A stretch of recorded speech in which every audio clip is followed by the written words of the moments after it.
जब तुम भोजन करते हो तो मैं तुम्हें सत्य कहूं, भोजन एक ऐसी व्यवस्था है जिससे तुम्हारा निर्माण हो रहा है। गंभीरता से समझना। भोजन, मैंने तुम्हें कहा था तुम्हारे शरीर में 5 शरीर हैं।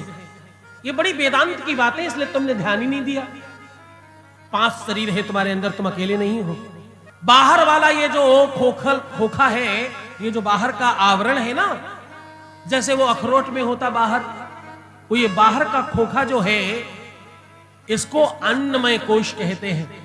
एक मनोमय कोश है, एक ज्ञानमय कोश है, एक बुद्धिमय कोश है, एक आत्ममय कोश है। इस प्रकार 5 कोश है तुम्हारे शरीर में, 5 खोखे हैं शरीर में।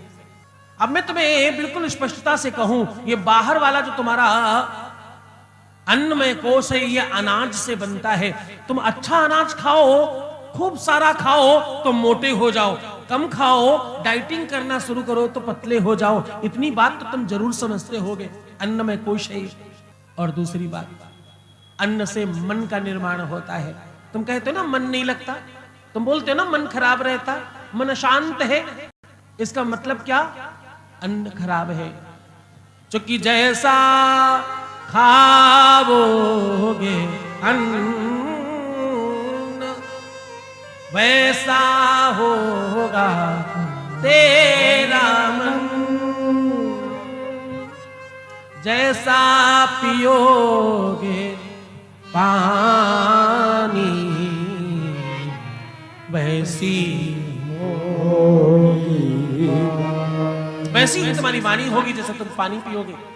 तो तुम्हारा ये जल और तुम्हारा भोजन, ये तुम्हारे जीवन का निर्माण करता, शरीर का निर्माण करता, मन का निर्माण करता, बुद्धि का निर्माण करता, और ये तुमको निर्माण करता है।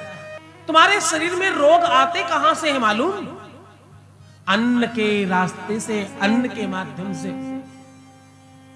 किसी का पेट खराब हो गया, अपच हो गई, बोले कुछ गड़बड़ खा लिया था। क्या गड़बड़ खाया? अन्न। बोले बड़े कमजोरी लग रही है, कुछ खाने को अच्छे से मिला नहीं। क्या नहीं मिला? अन्न।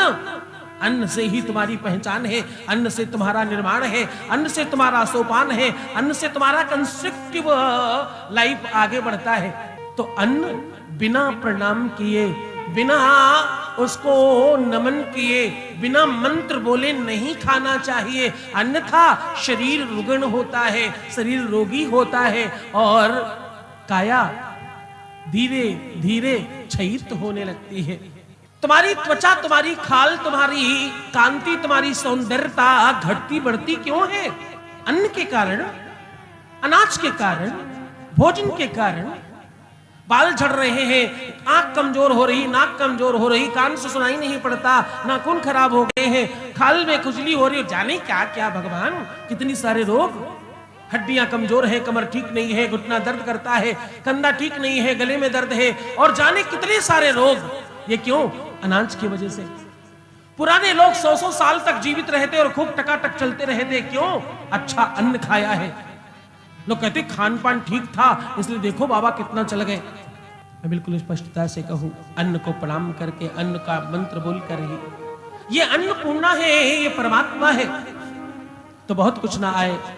आप नाभ्यासीदंतरिक्षुम शिशोर्देहो समूर्ततान पद्भ्याम भूमितसा श्रोत्रान तथा लोकान कल्पयन्या। अगर न बोल पाए, ये वेद का मंत्र नहीं बोला जा सकता, दिक्कत नहीं है, लेकिन जो मैं तुम्हें श्लोक बता रहा हूं ये जरूर बोलना। अन्नपूर्णे सदा पूर्णे संकला प्राण वल्लभे ज्ञान वैराग्य से भिक्षा देहि चा पार्वती। केवल ये ऊपर की 2 लाइन भी बोल लिया, अन्नपूर्णा स्तोत्र पूरा नहीं भी बोल पाए, कोई दिक्कत की बात नहीं है। ये 2 मंत्र बोलकर तुम्हें कुछ नहीं आता, अन्न भगवान को प्रणाम करो और उनको नमन करो एक बार। हे अन्नपूर्णा, हे माँ, तुम्हारी कृपा और करुणा से मुझे भोजन मिलने जा रहा है। आओ इसे शुद्ध करो, इसे व्यवस्थित करो, इसे अनुकूल करो, इसे ऐसा बना दो कि ये अमृत हो जाए।